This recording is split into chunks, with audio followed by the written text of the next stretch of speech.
우리 오늘 앞에서 찬양한 4명의 청년들은요, 정말 귀하고 소중한 지체들입니다. 아침부터 정말 이 시간에 여러분 끝나고 집에 가지만 또 청년부 모임이 있어요. 그리고 이들이 또 임원이기 때문에 모임 끝나고 나서도 청년부 회의도 하고 때론 하고요. 그래서 보통 5시, 6시까지 교회에서 하루 종일 헌신하는 그런 지체들입니다. 그러기에 여러분들의 관심과 사랑이 좀 더 필요하다고 느끼고요. 이들에게 아낌없는 기도, 그리고 감사하고 소중하다고 하는 그런 인사, 칭찬 아끼지 않고 여러분들이 격려해 주셨으면 감사하겠습니다.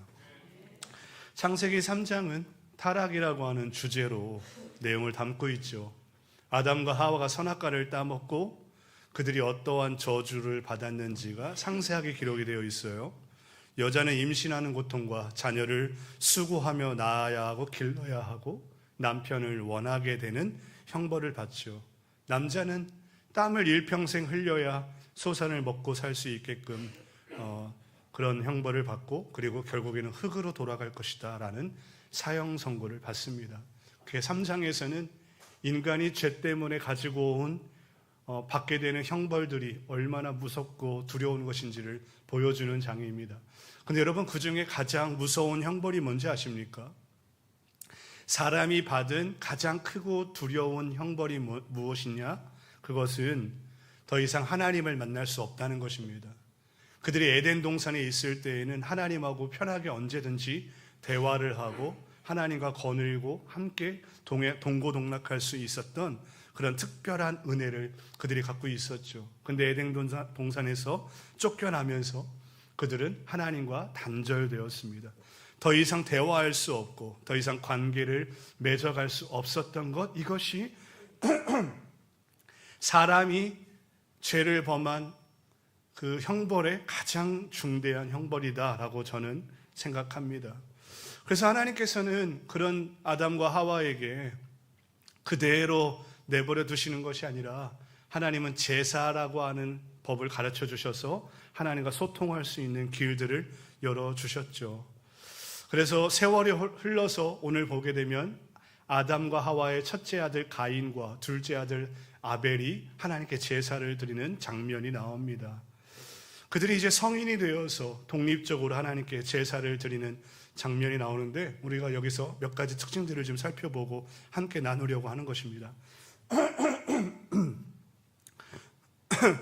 먼저 우리가 알아야 될 것은 하나님께서는요, 받으시는 제사가 있고 하나님이 받지 않는 제사가 있다라고 하는 것을 우리가 알아야 합니다. 4절과 5절을 보시면 같이 한번 읽어볼까요? 시작. 여호와께서 아벨과 그의 제물은 받으셨으나 가인과 그의 제물은 받지 아니하신지라. 그러니까 오늘날로 말하면 우리가 예배를 드리는데요, 오늘 이 자리에서도 누군가의 예배는 하나님이 받으시고 또 누군가의 예배는 하나님이 받지 못하신다라고 하는 것이죠. 왜 누군가의 예배는 받고 누군가의 예배는 받지 못하느냐? 이게 가장 중요한 대목이기에 이건 뒷부분에서 살펴보겠고요. 그럼 예배를 받지 않는 사람에게 처해지는 결과가 어떤 것들인가? 오늘 가인을 통해서 그 증상들을 좀 찾아보려고 합니다. 첫 번째, 하나님께 거부당한 제사, 예배자의 첫 번째 증상은 분노가 나타난다는 거예요. 5절 같이 한번 읽어볼까요? 5절 시작. 가인과 그의 제물은 받지 아니하신지라. 가인이 몹시 분하여 안색이 변하니. 분노한 사람, 화가 난 사람은 딱 보면 알 수 있어요. 그의 눈빛과 얼굴만 봐도 알죠. 가인이 분노가 내면 가운데 있다 보니 안색이 변했죠. 얼굴빛이 변한 거예요.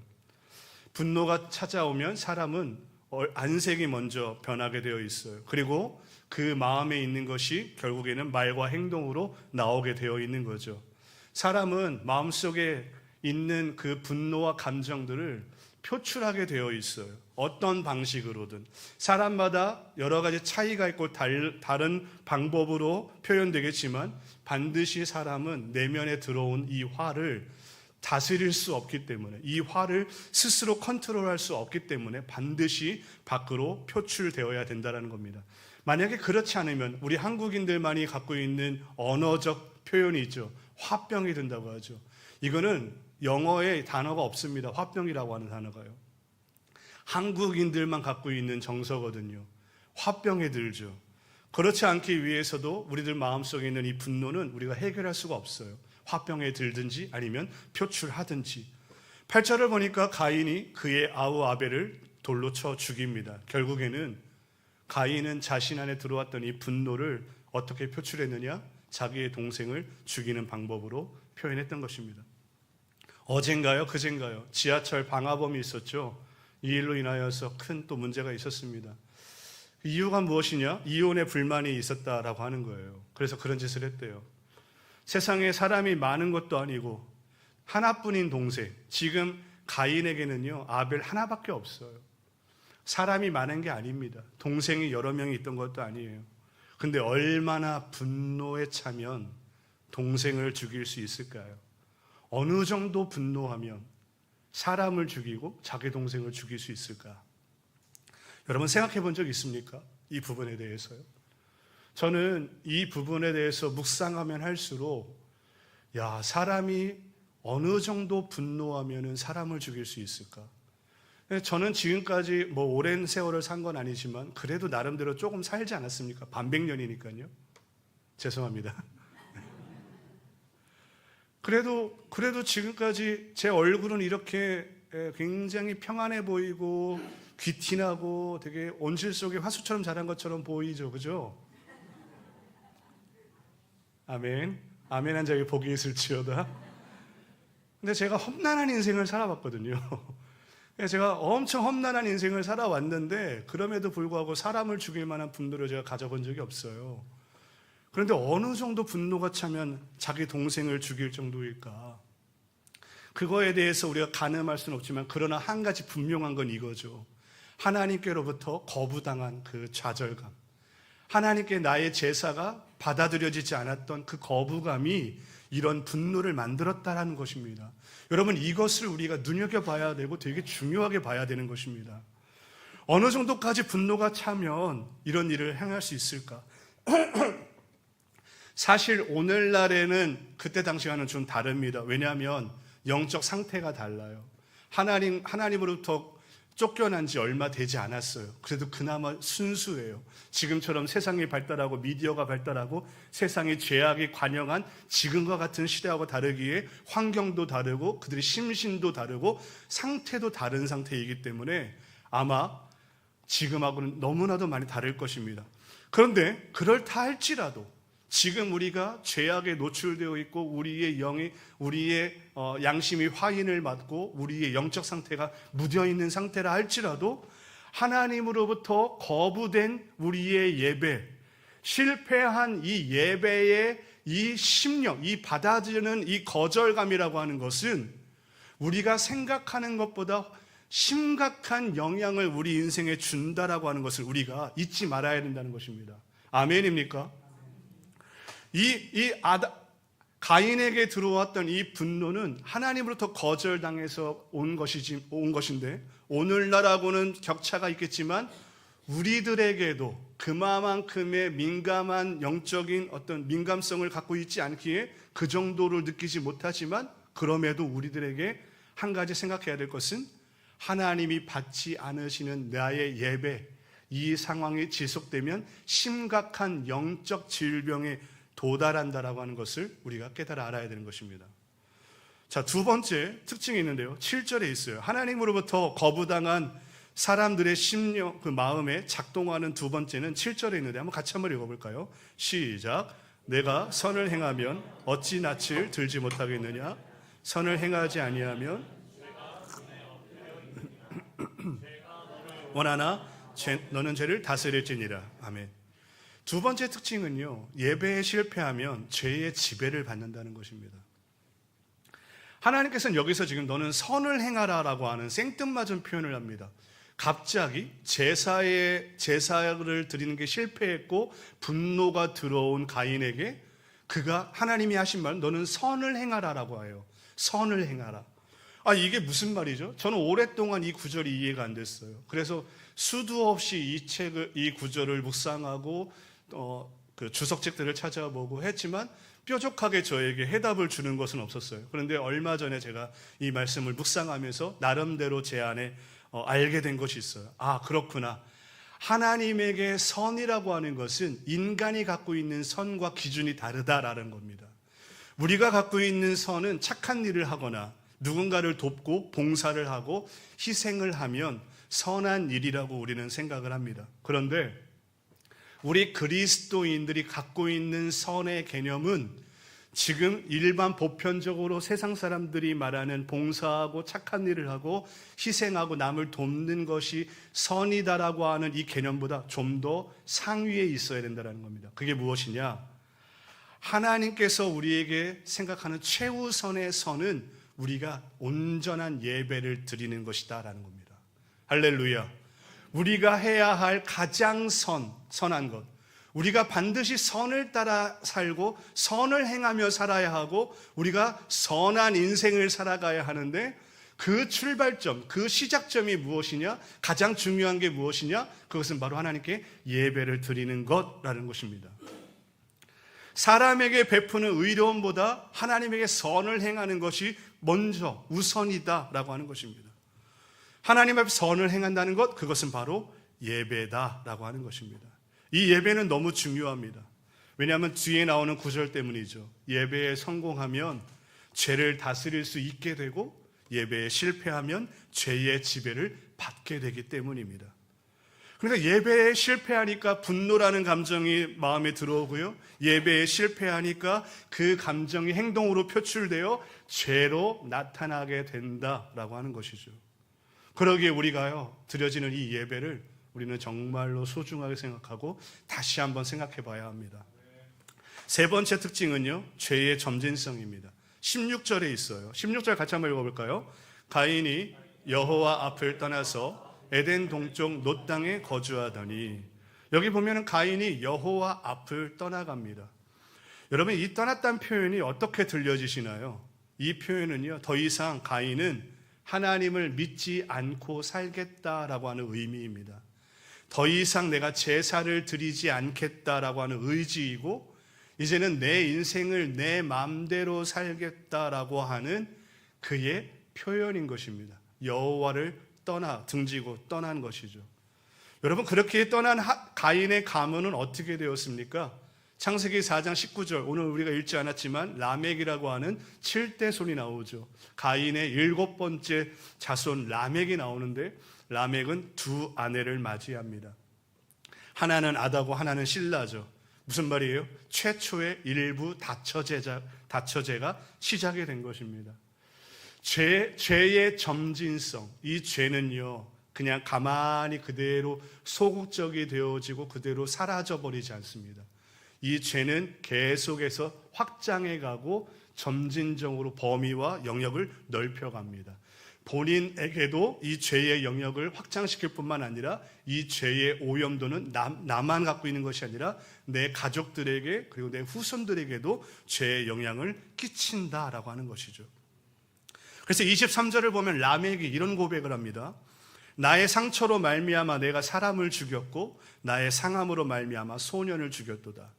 가인은 남동생 한 명을 죽였는데 라멕은 일반 성인도 죽였고 무엇보다 미성년을 죽였다라고 하는 것이죠.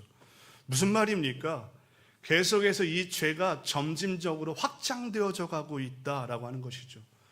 결국에는 창세기 10장을 하게 되면 바벨탑을 짓는 하나님을 반역하는 무리들이 발생하기 시작하고, 그리고 더 나아가서 창세기 19장을 보면 소돔과 고모라가 이 동성애로 인하여서 불과 유황으로 심판을 받게 되는 일이 발생하게 됩니다. 그렇죠. 소돔 안에 있던 롯을 한번 보십시오. 여러분, 롯은 어떤 사람입니까? 결국에는 아브라함의 중보기도로 롯과 그의 딸 둘은 간신히 구원을 받습니다. 그의 아내는 탐욕을 버리지 못하고 뒤를 돌아보아 소돔 기둥이 되었고, 결국 두 딸은 아버지에게 술을 마시우고 동침하여서 모압과 암몬 족속의 조상들이 됩니다. 아브라함을 따라왔던 롯은 간신히 구원을 받지만 그의 딸들과 자손들을 보십시오. 소돔과 고모라의 음란한 문화의 영향을 받아서 결국 비참한 결론에 도달하게 돼요. 여러분, 이것이 우리가 보여지는 역사의 모습들입니다. 하나님을 떠난 사람들에게서는 선하고 아름다운 열매가 맺혀질 리가 없습니다. 그것은 온갖 죄악과 형벌과 멸망으로 가는 그런 열매들을 맺혀지게 된다는 것이죠. 이거의 시작이 어디냐? 바로 예배의 실패에 있다는 것입니다. 그러기에 우리가 드리는 이 예배를요, 우리가 얼마나 소중하게 생각해야 되는지 모릅니다. 누군가는 이야기합니다. 우리가 매주 예배를 드리는데 매너리즘에 빠질 것 같아요. 왜 이렇게 매번 예배를 드려야 합니까? 어떤 사람은 주일 낮 예배뿐만 아니라 주일 오후 예배를 드립니다. 아니, 주일 낮 예배 드렸으면 됐지 오후 예배가 뭐가 필요합니까? 여러분, 그거 아십니까? 2000년도 초반까지만 해도요, 한국 교회 안에는 저녁 예배가 그래도 있었습니다. 저녁 예배가 그래도 드려지는 교회들이 많았어요. 근데 어느 순간부터 오후 예배로 앞당겨지기 시작했죠. 왜 앞당겨졌을까요? 사람들의 편리성 때문입니다. 사람들이 낮에 아침에도 왔으면 됐지 뭐 저녁까지 교회를 와야 돼. 그러니까 저녁 예배가 점점 줄어드는 거예요. 그래서 목사들도 답답하니까 어떻게 한 거예요? 오후 시간에 간 거예요. 점심 먹고 바로 예배를 드리면 성도들을 붙잡아 둘 수 있으니까요. 그래서 오후 예배에 끌어안친 겁니다. 그런데 여기서 생겨나는 문제들이 무엇인가요? 이 예배의 중요성, 이 예배가 얼마나 소중하고 이것이 하나님이 주신 선물인지를 우리가 망각하게 되어지고, 그렇게 매너리즘에 빠진 예배를 드리는 일들로 자행하게 되었다라고 하는 것입니다. 어떤 청년들은 그렇게 말합니다. 왜 매주일 교회 나가서 예배를 드려야 합니까? 여러분, 매주일 예배를 드리지 않는 그 청년, 그 심령에는 세상의 죄악과 지금 우리가 말하고 있는 이 분노와 죄의 점진성과 하나님을 멀리하고 하나님을 가까이 하지 아니하는 이런 심령으로 인해서 마음의 곤고함과 그 허망한 가운데의 인생을 살아가게 되어 있다고요. 그래서 우리가 매주일 예배를 드리는 것이 누군가에게는 불평스러운 일인지 모르지만 우리에게는 이것이 정말 진정으로 소망인 줄 믿으시기 바랍니다. 이 매주일 드리는 이 예배야말로 우리의 영혼을 살리는 유일한 길입니다. 하나님하고 동행하는 유일한 길입니다. 그러기에 이 자리에 나와서 예배를 드릴 때에 그냥 어쩔 수 없이 점심밖에 먹었으니까 미안해서 집에 못 가겠네? 이게 아니라 이 한 번의 예배를 하나님께 정성을 다하여 드릴 수 있는 저와 여러분 되시기를 예수님의 축원드립니다. 이 예배의 실패에서 바로 그 후손들이 죄악된 길로 걸어가게 된다는 것을 우리가 볼 수 있는 것입니다. 그러기에 우리가 우리 자신도 한번 돌아봐야 합니다. 여러분, 2시는 청년부 예배입니다. 굉장히 당혹스러워하는 것 같은데요. 왜냐하면 청년부 예배인데 청년부에 3명 앉아있고 4명 앉아있고, 좀 더 괴로운 이야기지만 우리의 자녀들이 오늘 이 시간에 와서 예배를 드리고 있지 않는 우리들의 모습을 한번 살펴봐야 합니다. 왜 이러한 양상이 벌어지고 있는가라고 하는 것을 우리가 한번 살펴봐야 합니다. 그것이 어디서부터 출발하느냐? 나의 영적 상태, 나의 예배적 태도, 우리 가정이 예배로 깨어 있는지, 예배로 하나님과 접속되어 있는지, 예배로 하나님을 만나고 있는지, 이 부분들이 점검되어져야 된다는 것입니다. 네 번째 예배에 실패하면 찾아오는 특징이 두려움입니다. 4장 17절 다시 한번 읽어볼까요? 시작. 아내와 동침하매 그가 임신하여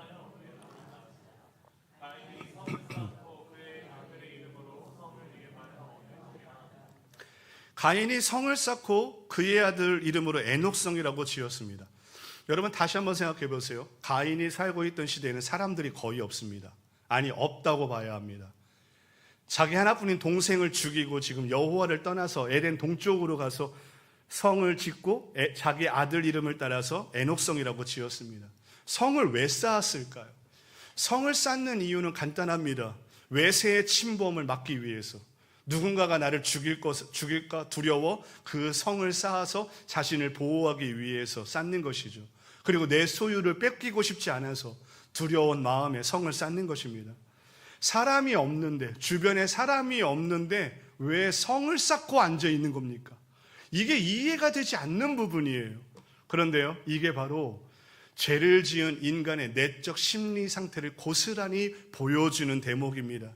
죄를 갖고 있는 사람의 마음에는 늘 작용하는 특성이 있어요. 그것이 무엇이냐? 수치감과 정죄감과 그리고 두려움이다라는 것입니다. 하나님을 떠나 있기에, 하나님이 우리 심령 가운데에서 떠나졌기에 그 안에는 공허함이 있습니다. 그리고 그 안에는 수치스러움이 있고 두려움이 있는 것입니다. 이 두려움에서 불안과 염려라고 하는 뿌리가 여기서 생겨나오는 것들입니다. 그러니까 이런 마음이 들어오는 결정적인 이유는 하나님이 없기 때문이에요. 물고기가 물을 떠나 살 수 없듯이 인간은요, 우리를 만드신 하나님을 떠나서는 살 수가 없습니다.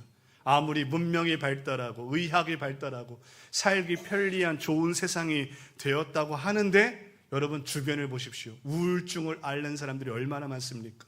불면증에 시달리는 사람들이 얼마나 많은가요? 미국은요, 연간 600만 명의 사람들이 불면증에 시달린대요. 600만 명이에요. 어마어마한 인구 아닙니까? 세계에서 가장 잘 사는 나라인데 불면증에 시달리는 사람들이 그렇게 많습니다. 왜 잠을 못 이룰까요? 염려와 근심 때문입니다. 염려와 근심. 이 염려와 근심이 어디서 온다고요? 두려움 때문이에요. 이 두려움이 무엇 때문에 생겨났다고요? 하나님이 없는 그 심령의 죄로부터 나타난 특성이다라고 하는 것입니다. 예배에 성공하지 못하면 예수 믿는 우리라 할지라도 죄의 다스림을 받기 시작합니다. 죄의 영향력을 더 많이 받기 시작합니다. 그 죄의 영향력을 받으면 두려움이 커지고 염려와 근심이 많아지는 것입니다. 혹시 여러분의 마음 가운데 염려와 근심이 많습니까? 그렇다면 여러분들은 지금 뭔가 잘못되어 있는데 그게 무엇이냐? 예배를 온전하게 드리지 못하고 있다는 것입니다. 하나님하고 온전한 예배로 이 시간 나아가는 사람이라고 한다면 그 마음 가운데 두려움은 사라지게 되어 있어요. 왜냐하면 하나님이 주시는 마음은 두려워하는 마음이 아니요 사랑과 근신이라고 했습니다. 하나님은 우리에게 사랑하는 마음, 하나님은 우리에게 빛으로 다가오시는 분이기에 우리 안에는 어둠이 떠나가게 되어 있는 것이죠. 그러기에 하나님을 만나면 문제가 해결되는 것입니다. 하나님을 만나면 마음의 고통과 상처가 치유가 되는 거예요. 하나님을 만나면 죄 용서함을 받고 힘있게 살아갈 수 있는 인생의 용기와 담대함이 생겨나는 것이죠. 이 모든 것들이 바로 예배를 통해서 주어진다라고 하는 것입니다.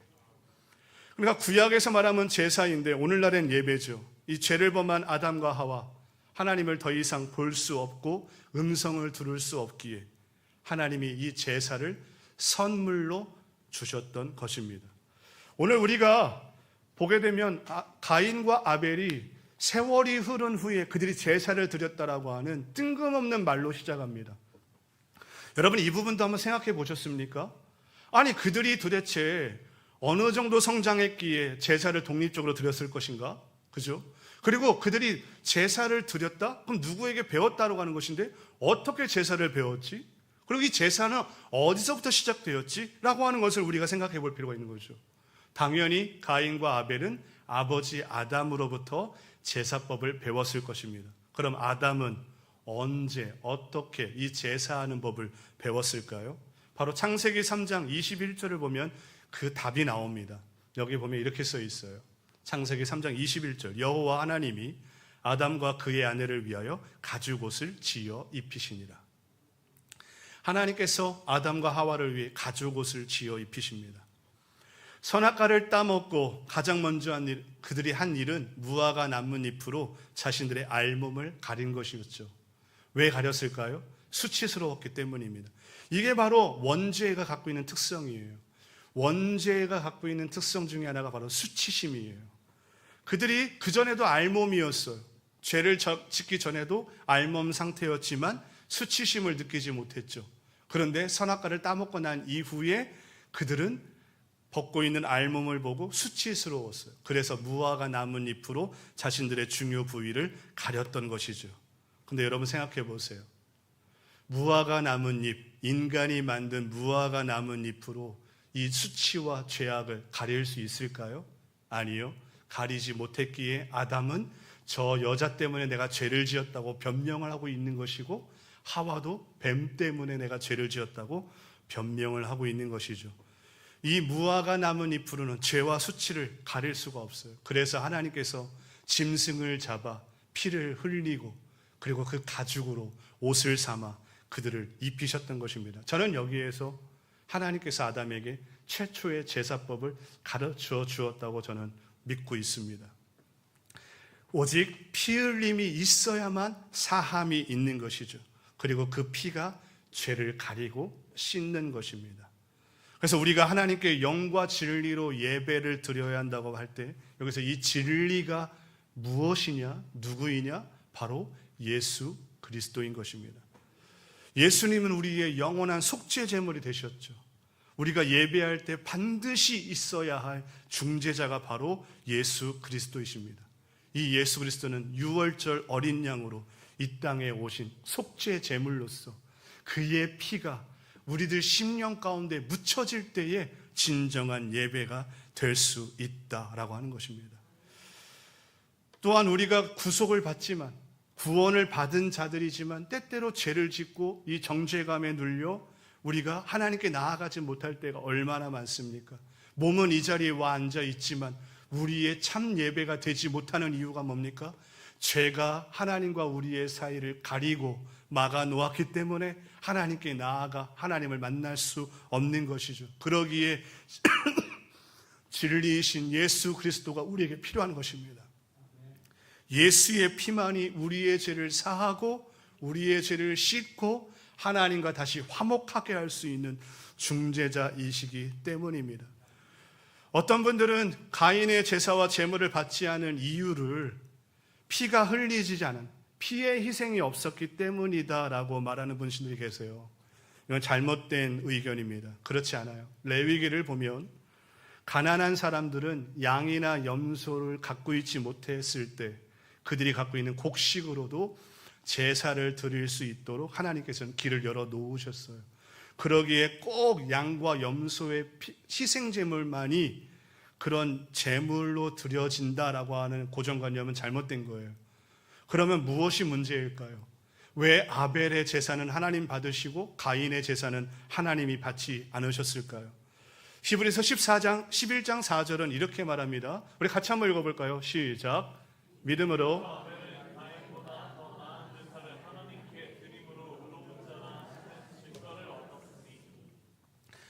하나님께서 가인의 제사는 거부하고 아벨의 제사를 받았던 중요한 이유는 바로 믿음이라고 하는 것입니다.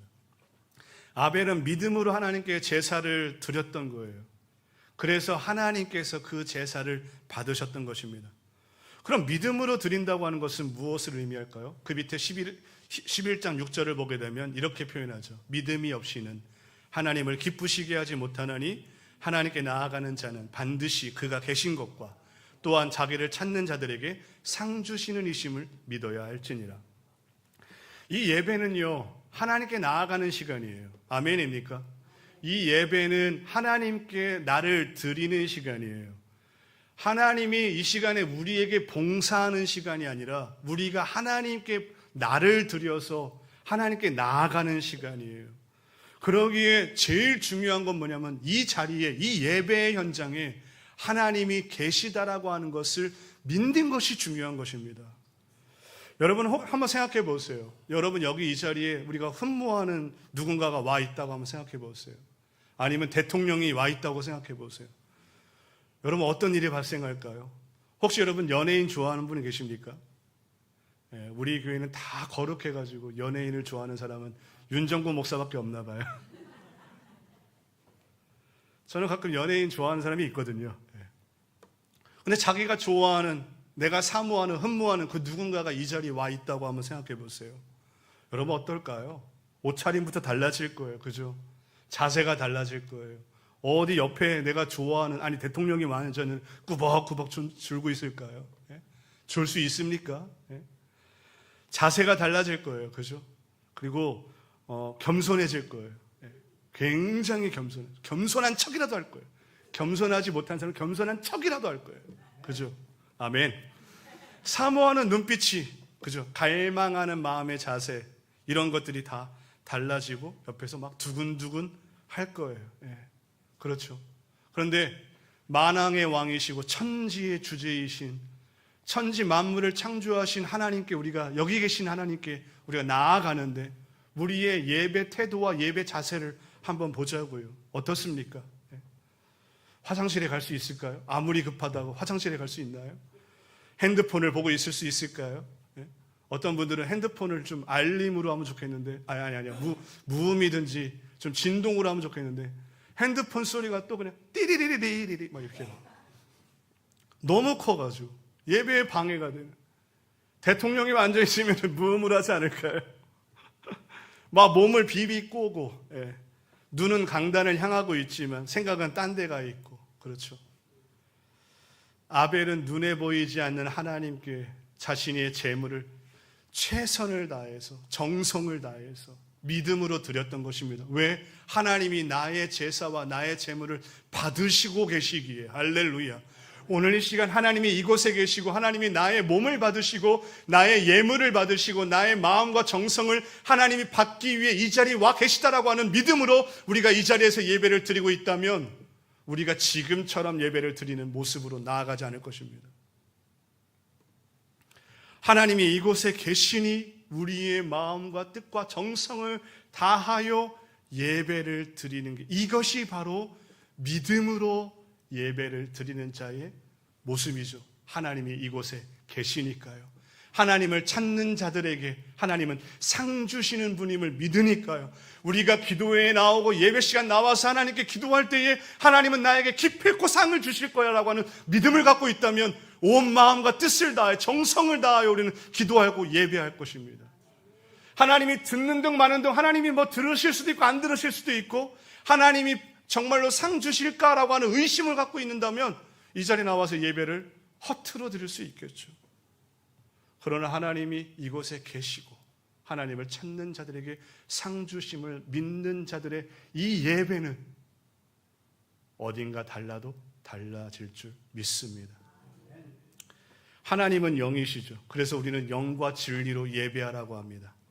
무슨 말입니까? 육체만, 몸만 이곳에 와 있는 것으로는 예배가 안 된다라고 하는 것입니다.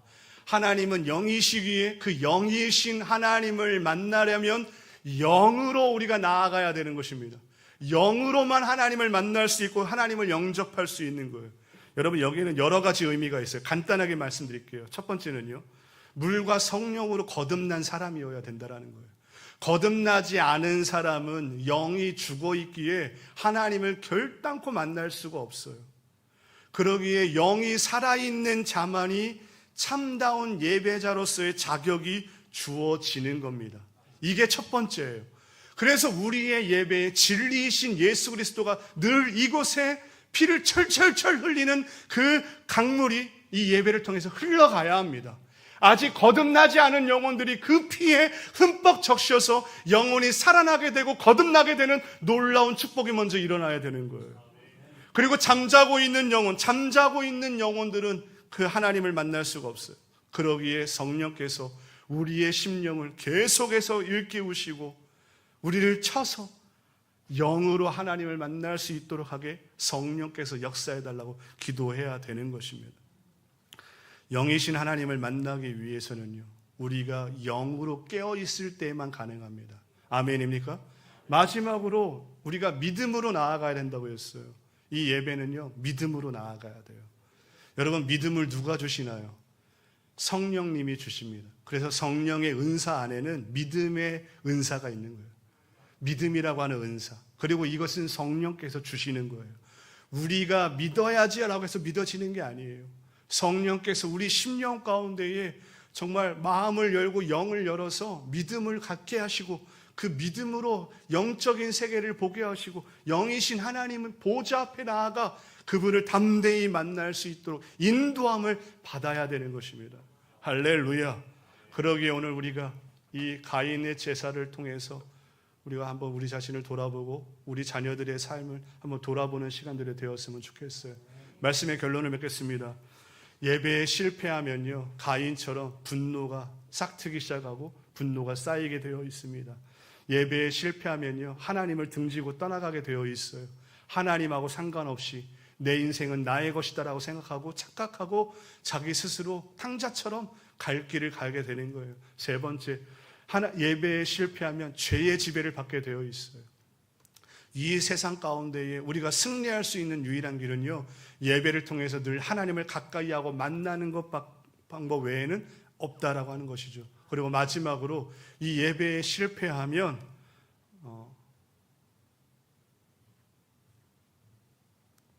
두려움에 휩싸이게 되어 있다는 것입니다. 두려운 마음에 사로잡히게 돼요. 그러기에 우리가 이 예배에 이게 얼마나 중요한지를 알고 예배를 성공하고 승리하는 인생 되기를 원합니다. 그러기 위해서는 이 예배는 믿음으로 하나님께 나아가야 합니다. 진리이신 예수 그리스도의 피가 묻혀져야 합니다. 성령께서 우리를 거듭나게 하시고 성령께서 우리들 심령 가운데에 예배의 믿음으로 하나님을 더 풍성하게 만나게 하도록 성령의 역사가 있어야 될 줄 믿습니다. 우리 같이 이 시간에